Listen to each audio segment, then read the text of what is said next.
CA MRSA is a community-acquired MRSA infection. It involves the skin and soft tissue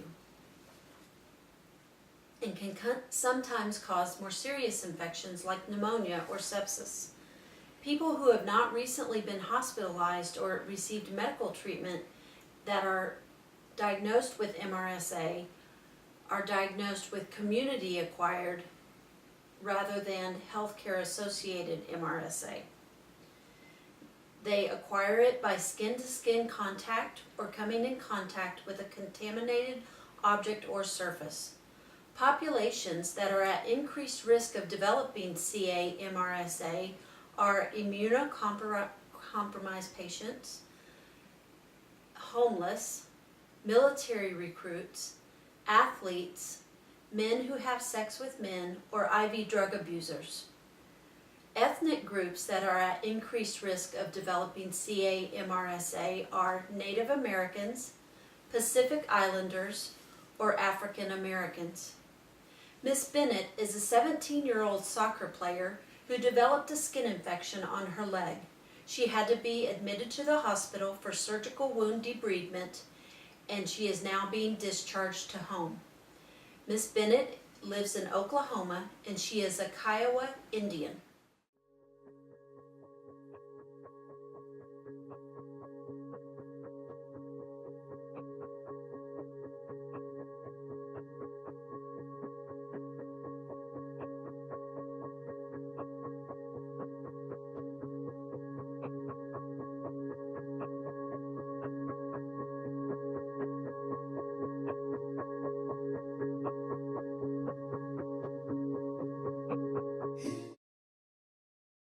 Hi, Mr. Bennett, Michaela. Hello. How are y'all? Doing all right. All right, so I heard the doctor's going to let you go home today. Yes, ma'am. So I need to talk to you about care at home, how to take care of your wound, how the medicine you're going to be taking, when to call the doctor, things like that. Okay? And I know it's important to you, Mr. Bennett, that the whole family be involved in her care. So if there's any questions, just feel free to ask me. All right, Michaela, first I want you to understand what infection you had. You had what's called an MRSA infection, and there's certain people that are at high risk for developing it. And you have two of the risk factors. You're an Indian and you play soccer, and that's a contact sport. MRSA is a type of infection that certain medications are resistant to it. And so because of the resistance, it can be difficult to treat, and that's why we had to admit you to the hospital and do surgical debridement, get all the infection cleaned out as much as possible, and now we'll be sending you home on medication to finish the treatment. So when you get home, take a bath every day, use a fresh towel and washcloth. If you shave, use a disposable razor. Don't share a razor with anybody or any other kind of personal items. So when you shower, dry off and put a fresh bandage on.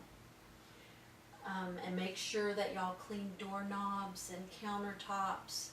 Anywhere that she might have contact, clean that off with a detergent. Alright, the medicine you're going to be receiving is a medicine called Bactrim. And we had to do a blood test to make sure that you are not pregnant. That's just a safety measure. We do it to everyone, whether they think they're pregnant or not. It's just a safety measure because you can have serious problems with the baby if you were to take it while pregnant.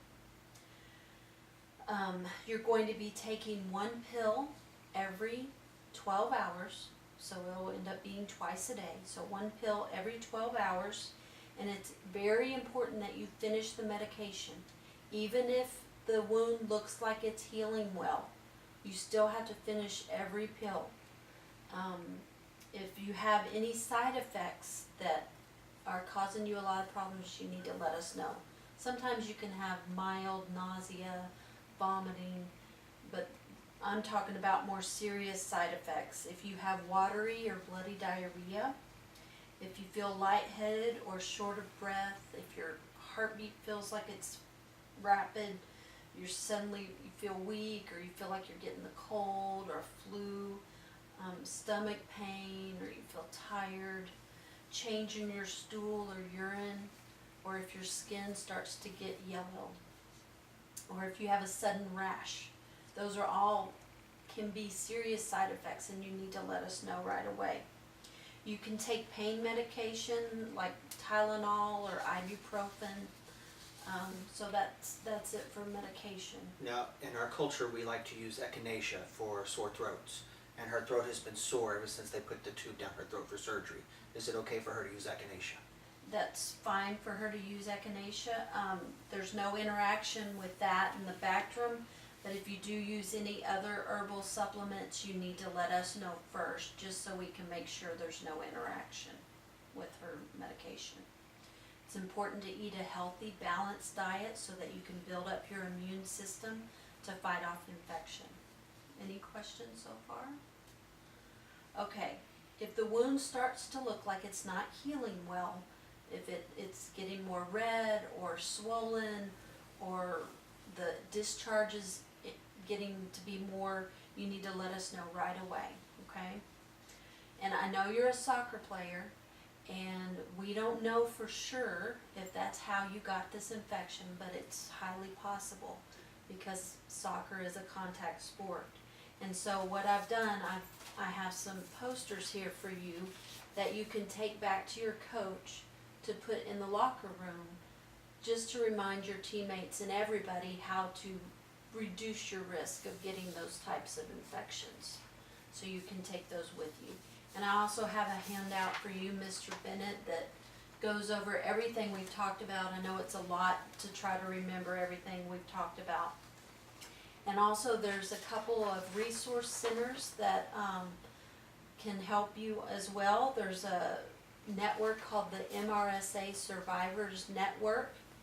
And you're also fortunate where you live because there is a Carnegie Indian Health Center not too far from where you live that they can assist you with it.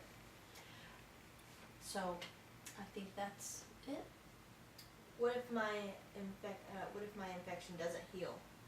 Well, with the wound debridement and the antibiotic, we're hoping that that's all that is going to be needed and that it will heal. It should heal well. But if for some reason it doesn't look like it's healing like it should be, then we may need to refer you to a wound care specialist. Okay, so when y'all go home today, if there's any other questions that you think of that you can't think of right now, just feel free to call us and we'll help you.